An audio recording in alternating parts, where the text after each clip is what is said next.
Halo semuanya, perkenalkan, saya Stefanus Rainalus Septiawan, dan pada video kali ini kita akan membahas salah satu konsep penting dalam matematika, yaitu fungsi. Mari kita mulai.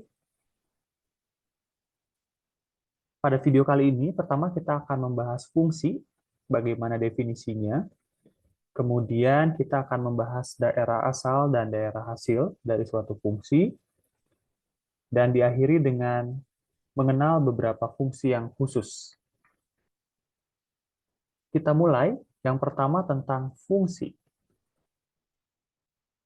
Misalkan X dan Y adalah himpunan tak kosong, fungsi dari X ke Y adalah relasi khusus, yaitu himpunan F subset dari hasil kali kartesius X dan Y yang memenuhi untuk setiap X anggota himpunan X terdapat tepat satu Y anggota himpunan Y, sedemikian sehingga X, Y anggota F. Hal ini mengakibatkan jika X, Y anggota F dan X, Y aksen anggota F, maka Y akan sama dengan Y aksen. Jika X, Y anggota F, maka ditulis Y sama dengan Fx, atau dalam notasi pengaitan X panah Y, atau notasi lain F.2 himpunan X panah Y yang menyatakan fungsi F dari X ke Y. Selanjutnya, kita akan membahas tentang daerah asal dan daerah hasil. Dari definisi fungsi sebelumnya, kita tahu bahwa fungsi pasti melibatkan dua himpunan.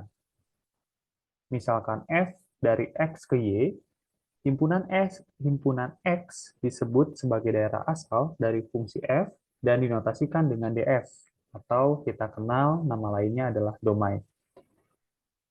Himpunan semua Y anggota Y yang memenuhi X, Y anggota F disebut sebagai daerah hasil dari F dan dinotasikan dengan RF, atau nama lainnya adalah range dari fungsi F. Kita lihat contoh yang pertama, misalkan kita punya fungsi fx sama dengan x, kita tahu daerah asal atau df, dan daerah hasilnya atau rf sama, yaitu semua anggota himpunan bilangan real.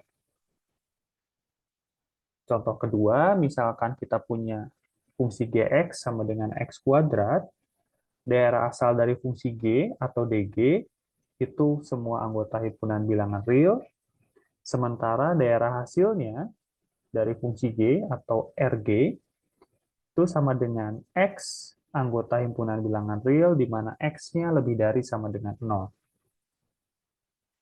Contoh ketiga, jika kita punya fungsi hx sama dengan 1 per x, maka daerah asal dan daerah hasil dari fungsi h itu akan sama dengan semua anggota himpunan bilangan real kecuali 0. Selanjutnya, kita akan masuk ke fungsi khusus. Dan fungsi khusus yang pertama adalah fungsi injektif. Fungsi f dari x ke y disebut sebagai fungsi injektif atau 1,1 jika untuk setiap x1 tidak sama dengan x2, berlaku fx1 tidak sama dengan fx2. Definisi ini ekuivalen dengan f injektif jika fx1 sama dengan fx2 mengakibatkan x1 sama dengan x2. Kita lihat contoh, misalkan ada pengaitan f dari himpunan bilangan real ke real yang didefinisikan dengan fungsi fx sama dengan gx tambah 2,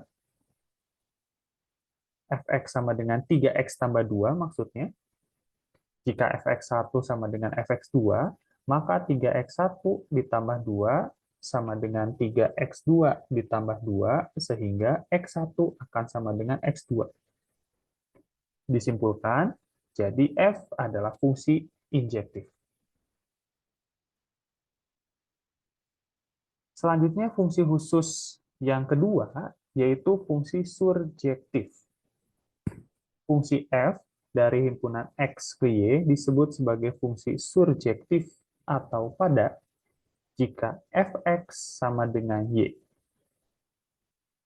Karena fx, himpunan x, ya, subset dari himpunan y, maka untuk menunjukkan bahwa f adalah fungsi yang surjektif, cukup dibuktikan bahwa untuk setiap y anggota himpunan y, terdapat x anggota himpunan x, sedemikian sehingga y sama dengan fx.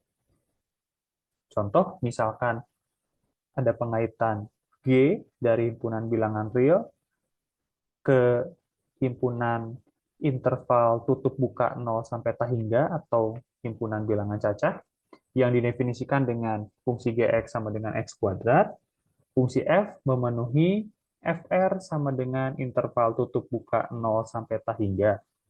Jadi F adalah fungsi yang surjektif.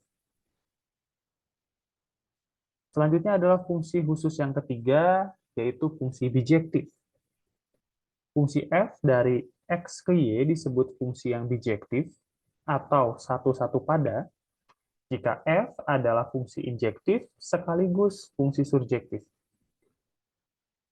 Kita lihat contoh, misalkan fungsi fx sama dengan x, kita tahu bahwa fungsi f injektif, fungsi f juga surjektif, maka fungsi f adalah fungsi bijektif pada himpunan bilangan real.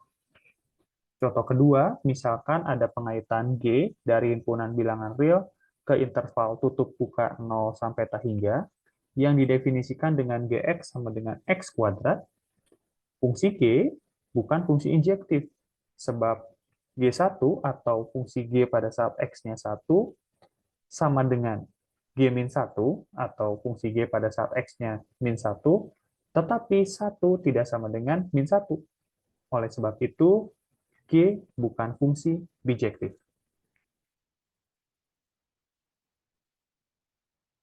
Baik, sekian video kali ini tentang fungsi. Semoga video ini bermanfaat. Terima kasih semuanya.